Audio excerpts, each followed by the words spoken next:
নমস্কার বন্ধুরা, welcome to ST unique sports.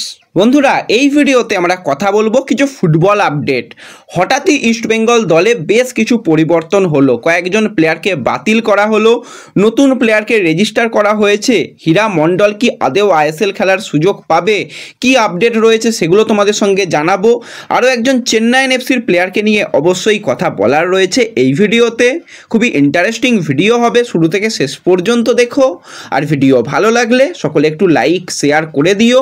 আর যারা চ্যানেলে প্রথমবারের জন্য এসেছো মনে করে চ্যানেলটাকে সাবস্ক্রাইব করে নিও, তাহলে তোমাদের প্রিয় দলের খেলার সমস্ত আপডেট তোমরা এখানে পেয়ে যাবে। তো প্রথমেই যদি আমরা কথা বলি একটু আইএসএল নিয়ে, কালকে কিন্তু আইএসএলের হাড্ডাহাড্ডি ডবল হেডার ছিল। ইস্টবেঙ্গল তো হেরেছে, তার সাথে মোহামেডানও কিন্তু কালকে ম্যাচ হেরেছে, যেখানে হায়দ্রাবাদের ঘরের মাঠে মোহামেডান নেমেছিল।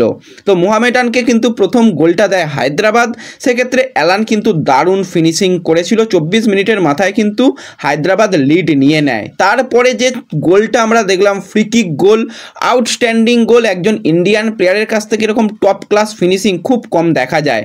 সেই জায়গায় কিন্তু রামলন চুঙ্গা মাত কিন্তু দারুণ ফ্রি কিক থেকে গোল করে দলকে ফার্স্ট হাফেই এগিয়ে দিয়েছিল 2-0 অবস্থায়। তার পরবর্তী সময় কিন্তু মোহামেডানও চেষ্টা করেছে, অনেক অ্যাটাক করেছে, টোটাল 21টা শট, 8টা শট অন টার্গেট, সেকেন্ড হাফে পুরো ডমিনেট করেছে। সেই জায়গায় কিন্তু মাখান ছোটে আরও একটা দারুণ গোল করেছে। মাখান ছোটের গোলটা কিন্তু ওয়ান অফ দ্য বেস্ট গোল এই বছর আইএসএলের হতে চলেছে। একজন ইন্ডিয়ান প্লেয়ারের কাছ থেকে এরকমভাবে গোল, দারুণ গোল কিন্তু মাখান ছোটে করে একটা সময় পর্যন্ত মনে হচ্ছিল যে হায়দ্রাবাদের উপর চাপ রাখবে। তারপরও হায়দ্রাবাদ দু একটা ওপেন চান্স পেয়ে গিয়েছিল, সেখান থেকে যাই হোক গোল করতে পারেনি। এবং ম্যাচের একদম শেষের দিকে এসে জোসেফ সানি সে কিন্তু 3 নম্বর গোলটা হায়দ্রাবাদের হয়ে করে ফেলে এবং 3-1 গোলে কিন্তু কালকে মোহামেডানকে হারিয়ে দেয় হায়দ্রাবাদ। এবং লাস্ট বয় মোহামেডান, তারা 19 ম্যাচে 11 পয়েন্ট, তার উপরে হায়দ্রাবাদ 19 ম্যাচে কিন্তু 16 পয়েন্ট, এবং তার উপরে আবার ইস্টবেঙ্গল 19 ম্যাচে 18 পয়েন্ট। কোথায় হায়দ্রাবাদের এবছরের দল, কোথায় এবছরে ইস্টবেঙ্গলের দল, কিন্তু পয়েন্ট টেবিলে সমান। তো এটাই খেলা, এটাই ফুটবল, এটাই ইস্টবেঙ্গল, কিছু বলার নেই। তো এরপর আমরা একজন প্লেয়ারকে নিয়ে কথা বলবো। এই প্লেয়ারকে নিয়ে আমি কম বেশি কথা বলি কারণ প্লেয়ারটার মধ্যে সেই কোয়ালিটি রয়েছে, সেই খেলা রয়েছে। প্লেয়ারটার অন্য কেউ নয়, 23 বছর বয়সী ভারতীয় ডিফেন্সিভ মিডফিল্ডারের প্লেয়ার জিতেশ্বর সিং। কালকের ম্যাচে দেখেছিলে ওয়েং কোয়েল একটা ইন্টারেস্টিং চেঞ্জ করে, মাঝ মাঠে কিন্তু জিতেশ্বরকে নিয়ে আসে। যেই জিতেশ্বর এই সিজনের টোটাল 80 মিনিট গেম টাইম পেয়েছে 4টে ম্যাচে। প্রত্যেকটা ম্যাচেই সে বেঞ্চে থাকে, তা না হলে স্কোয়াডে থাকেই না, কিন্তু ইস্টবেঙ্গলের বিরুদ্ধে কালকে তাকে নামিয়ে দেওয়া হলো। আর জিতেশ্বর মানে ইঞ্জুরি পেয়ে বেরিয়ে যাওয়ার আগে পর্যন্ত যে পারফরমেন্স, আউটস্ট্যান্ডিং পারফরমেন্স, মাঝ মাঠকে পুরো ডমিনেট করেছে। কোনো সময়ই কিন্তু কখনো সাউল, কখনো জিকসন, কখনো মহেশ তাদের উপর অল টাইম প্রেসার করে গেছে। বেশ কয়েকটা মানে একদম সুন্দরভাবে ফাউল করেছে, বেশ কয়েকবার বল উইন করেছে এবং প্লেয়ারের গায়ে যেন মনে হচ্ছিল যে চিপকে আটকে রয়েছে। এরকমভাবে কিন্তু কালকে পুরো ডমিনেট করেছে মাঝ মাঠ। হামতে অনেকটা বরঞ্চ ফ্রি রোলে খেলছিল, আর কনর স্টিল তো পুরো মাঠ জুড়ে খেলছিল। পুরো ডিফেন্সিভ ওয়ার্কটাই কিন্তু কালকে জিতেশ্বর করেছে। আর এই জিতেশ্বরকে সিজনের প্রথম দিকে নেওয়ার ইস্টবেঙ্গল চেষ্টা করেছিল। উইন্টার ট্রান্সফার উইন্ডোর সময় জিতেশ্বর চাইছিল চেন্নাইয়ে থাকবে না, কারণ গেম টাইম নেই, তার জন্য গেম টাইম একদমই ছিল না। সেখানে মোহামেডান কথাবার্তা বলল, ইস্টবেঙ্গল কথাবার্তা বলল, তো কথাবার্তাই হলো এই প্লেয়ারকে নেওয়া গেল না। আর কালকে ইস্টবেঙ্গলের বিরুদ্ধে অন্যতম সেরা প্লেয়ারটা কিন্তু জিতেশ্বর ছিল। তো জিতেশ্বরের কালকে খেলা কীরকম লেগেছে অবশ্যই কমেন্টে জানিও।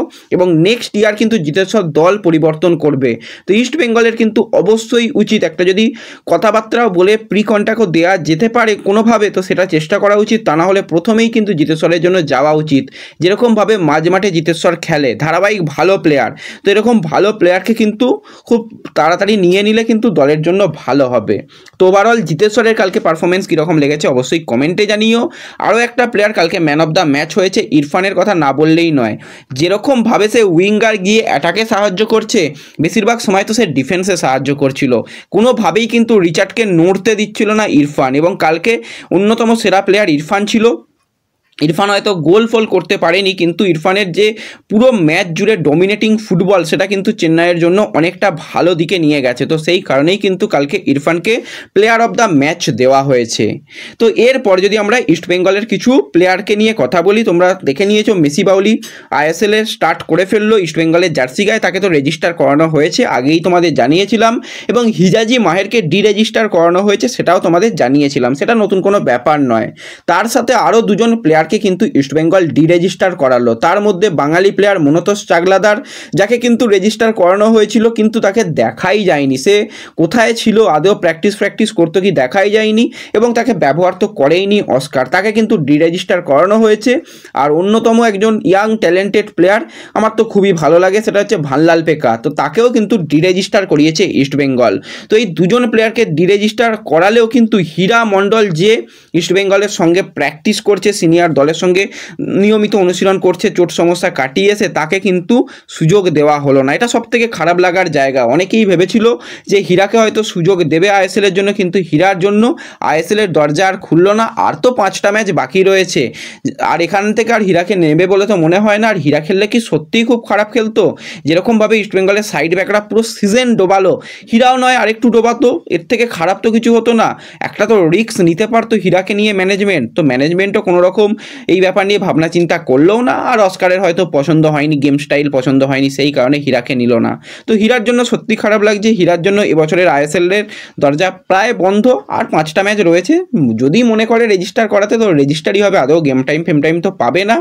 তো ঠিক আছে, কিছু করার নেই, হীরার জন্য খারাপ লাগাটা রয়েই গেল। একবার অন্তত হীরাকে দেখতে চেয়েছিলাম আরও একবার লাল হলুদ জার্সি গায়ে ISL স্কোয়াডে ISL খেলতে, তো সেটা আর এই সিজনে হলো না। তো দেখা যাক, সামনে AFC ম্যাচ রয়েছে, সামনে সুপার কাপ রয়েছে, সেখানে যদি হীরাকে সুযোগ দেয় আশা করি হীরা ভালো খেলবে, জার্সির ওয়েট বোঝে এবং ভালো খেলার চেষ্টা করবে। তো এই ভিডিওতে এটুকুই আপডেট শেয়ার করার ছিল। ভিডিও ভালো লাগলে লাইক শেয়ার করতে পারো, চ্যানেলে প্রথমবারের জন্য এলে চ্যানেল সাবস্ক্রাইব করে নিও। তো দেখা হবে পরবর্তী ভিডিওতে, ধন্যবাদ।